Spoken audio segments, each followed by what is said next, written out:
বুধবার রাত 9:30টার দিকে কক্সবাজার শহরের কলাতলী এলাকায় নবনির্মিত এনালম এলপিজি গ্যাস পাম্পে ভয়াবহ বিস্ফোরণ ঘটে। আগুন নিয়ন্ত্রণে আসে রাত 1:45টার দিকে।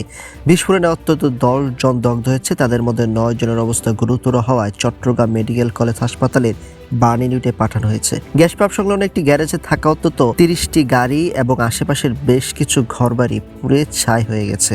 সন্ধ্যায় পাম্পের ট্রাঙ্ক থেকে গ্যাস নির্গত হয়ে প্রথমে ছোট একটি অগ্নিকাণ্ড ঘটে। কর্মচারীরা তা নেভানোর পর ট্যাঙ্কে জমে থাকা গ্যাস ছেড়ে দিলে রাত 9:30টায় বিকট শব্দে মূল বিস্ফোরণটি ঘটে। নাশকতার সন্দেহ রয়েছে এখানে। স্থানীয় হোটেল মালিক সমিতির পক্ষ থেকে এটি পরিকল্পিত নাশকতা কিনা তা নিয়ে সন্দেহ প্রকাশ করেছেন।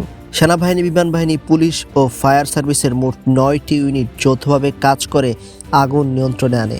জেলা প্রশাসনের পক্ষ থেকে আহতদের আর্থিক সহায়তার আশ্বাস দেওয়া হয়েছে।